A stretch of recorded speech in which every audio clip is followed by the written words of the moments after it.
Engkau Tuhan yang setia, waktumu selalu yang terbaik. Engkau Tuhan sandaranku, dan ku hanya kan berharap padamu. Satu-satunya yang ku andalkan, satu-satunya yang ku percaya. Engkau sumber kekuatan, sumber pengharapan, sumber kedamaian. Satu-satunya yang ku andalkan, satu-satunya yang ku percaya. Engkau Tuhan memberkati, Tuhan penyembuhku, Tuhan pemulihku.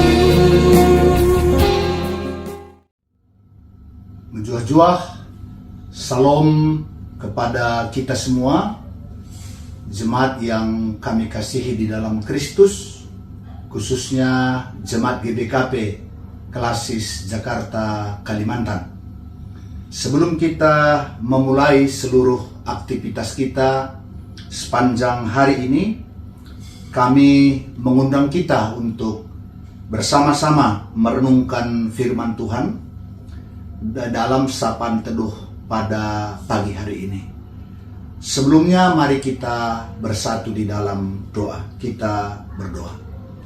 Tuhan Allah Bapa yang berada dalam sorga, puji dan syukur kami naikkan kehadirat-Mu, Tuhan yang telah menjaga, memelihara kami dalam istirahat kami, dan Tuhan yang sudah membangunkan kami, dan kami siap menjalani kehidupan kami sepanjang hari ini dalam pimpinan dan tuntunan-Mu. Sebelum kami melakukan segala aktivitas kami mau datang ke hadapan-Mu, kami mau mendengarkan firman-Mu, agar firman-Mu menjadi pegangan bagi kami di dalam kami menjalani kehidupan kami, khususnya hari ini. Biarlah Roh Kudus yang memimpin setiap kami, supaya kami boleh memahami kebenaran firman-Mu, serta memakaikannya dalam kehidupan kami.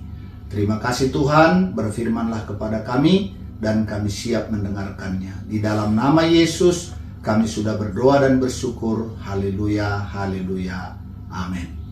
Bapak Ibu, saudara-saudara yang saya kasihi di dalam kasih Tuhan, firman Tuhan yang menjadi nas renungan pada sapaan teduh pagi hari ini diambil dari Kejadian pasal 4 ayat 8. Demikian firman Tuhan. Kata Kain kepada Habel adiknya, marilah kita pergi ke padang. Ketika mereka ada di padang, tiba-tiba Kain memukul Habel adiknya itu, lalu membunuh dia. Demikian pembacaan firman Tuhan. Latar belakang konteks nas renungan kita pagi ini, yaitu Kain dan Habel memberikan persembahan kepada Tuhan dari hasil pekerjaan mereka.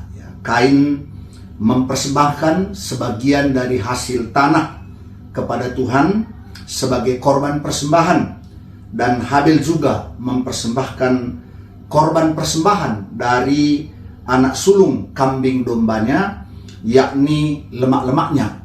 Maka Tuhan mengindahkan korban persembahannya itu, tetapi Kain dan korban persembahannya tidak diindahkannya. Karena itulah hati Kain menjadi panas, mukanya menjadi muram. Lalu firman Tuhan kepada Kain, mengapa hatimu panas dan mukamu muram? Apakah mukamu tidak akan berseri jika engkau berbuat baik? Tetapi jika engkau tidak berbuat baik, dosa sudah menunggu di depan pintu. Ia sangat menggoda engkau, namun engkau harus berkuasa atasnya. dari firman Tuhan ini kita dapat mengetahui bahwa Kain dalam memberi persembahan kepada Tuhan tidak dari hati yang tulus, tidak dari hati yang baik, tidak dari hati yang bersyukur, melainkan asal memberi persembahan. Padahal Tuhan tidak memintanya supaya diberi persembahan. Tindakan memberi persembahan itu lahir dari dirinya, namun Kain melakukannya bukan didasari dari hati yang bersyukur, dari hati yang bersuka cita. Karena itulah Tuhan berkata, "Jika perbuatanmu baik, tidakkah mukamu akan berseri?" Namun demikian Tuhan mengingatkan bahwa dalam perbuatan yang tidak baik, dosa sudah mengintip di depan pintu, iblis telah menunggu di depan pintu. Artinya bahwa iblis, dosa, siap mengendalikan hati dan pikiran Kain. Tetapi Tuhan katakan, engkau harus berkuasa atasnya. Artinya apakah Kain tunduk kepada pengaruh dosa atau iblis? Atau Kain tidak membiarkan dosa itu berkecamuk di dalam hatinya? Kain tidak membiarkan iblis menguasai hati dan pikirannya. Nah, namun apa yang terjadi? Bapak, Ibu, saudara-saudara yang terkasih, kita lihat dari nas sapaan teduh kita, kata Kain kepada Habel, adiknya, "Marilah kita pergi ke padang." Dan ketika mereka tiba di padang, tiba-tiba Kain memukul Habel adiknya, lalu membunuh dia. Mengapa hal ini terjadi? Inilah pembunuhan pertama yang terjadi di muka bumi setelah manusia jatuh ke dalam dosa. Seperti ditegaskan oleh firman Tuhan, kalau seseorang memiliki pikiran yang tidak baik, pikiran yang jahat, menaruh marah kepada adiknya Habil, maka dosa sudah menunggu. Iblis sudah menunggu untuk terus menggoda Kain supaya melaksanakan niat jahatnya itu.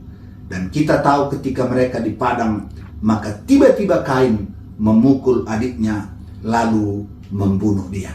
Bapak, Ibu, saudara-saudara yang terkasih dalam Tuhan, pelajaran apa yang dapat kita ambil dari peristiwa ini? Pertama, jangan biarkan rencana-rencana jahat dalam pikiran dan hati kita. Jangan biarkan kemarahan berkecamuk dalam hati kita terhadap seseorang. Kebencian berkecamuk dalam hati kita terhadap seseorang. Niat untuk menjatuhkan orang, jangan biarkan berkecamuk di dalam hati kita. Mengapa? Kalau dalam hati kita ada hal-hal jahat, menaruh dendam, benci, maka dosa sudah menunggu di depan pintu. Iblis telah menggoda kita untuk mendorong kita melaksanakan niat jahat kita itu. Makanya dalam 1 Petrus 5 ayat 8 juga firman Tuhan berkata, "Sadarlah dan berjaga-jagalah, lawanmu si iblis berjalan keliling sama seperti singa yang mengaum-ngaum dan mencari orang yang dapat ditelannya." Karena itu kita harus melawannya. Kita harus mengendalikan hati kita dan beri kepada pimpinan Roh Kudus. Yang kedua, kita harus sadar bahwa setiap tindakan kejahatan, apalagi seperti Kain membunuh adiknya sendiri, maka ketakutan dan ketidaktenangan akan selalu mengejarnya. Karena itu kita tidak boleh membiarkan rencana jahat dalam hati kita laksanakan. Itulah karena itu Paulus juga mengatakan dalam Filipi pasal 4 ayat 8, pikirkanlah yang benar, pikirkanlah yang baik. Ya, katakanlah yang benar, katakanlah yang baik, lakukanlah yang benar, lakukanlah yang baik, maka hal-hal itu akan membawa ketenangan bagi kita, membawa kedamaian bagi kita. Karena itu mulailah dalam pikiran, perkataan, dan tindakan semuanya hal-hal yang baik. Inilah firman Tuhan yang boleh kami sampaikan. Tuhan memberkati kita. Mari kita bersatu di dalam doa. Kita berdoa. Tuhan Allah Bapa yang berada dalam surga, puji dan syukur kami naikkan kehadirat-Mu atas firman-Mu yang boleh mengingatkan kami supaya kami jangan membiarkan hati kami dipenuhi rasa amarah, benci, dan sebagainya. Tapi biarlah hati kami dipenuhi oleh kasih, kebenaran, kebaikan, Roh Kudus sehingga kami akan melakukan hal-hal yang baik. Berkati semua umatmu yang ada di GBK Perunggun Klender, mulai dari pendeta, Pertua Diaken Emeritus, Pertua Diaken Oranaras, dan seluruh keluarga, demikian juga seluruh jemaatmu yang ada di GBK Perunggun Klender. Mari Bapa, Engkau yang menuntun, memimpin, memberkati sepanjang hari ini. Demikian juga seluruh umatmu yang ada di GBKP Kelasi Jakarta Kalimantan, bahkan seluruh pelayan-pelayanmu, Engkau yang pimpin supaya memiliki hati yang baik, hati yang dikuasai oleh Roh Kudus, sehingga kami melakukan hal-hal yang baik sepanjang hari ini. Inilah doa kami dalam nama Yesus Kristus yang sudah mengajar kita berdoa. Bapa kami yang di sorga, dikuduskanlah namamu, datanglah kerajaanmu, jadilah kehendakmu di bumi seperti di sorga. Berikanlah kami pada hari ini makanan kami yang secukupnya, dan ampunilah kami akan kesalahan kami, seperti kami juga mengampuni orang yang bersalah kepada kami. Dan janganlah membawa kami ke dalam pencobaan, tetapi lepaskanlah kami daripada yang jahat, karena Engkaulah yang mempunyai kerajaan dan kuasa dan kemuliaan sampai selama-lamanya. Amin. Demikian firman Tuhan. Tuhan memberkati kita semuanya. Salam, menjuah-juah membantah kerina.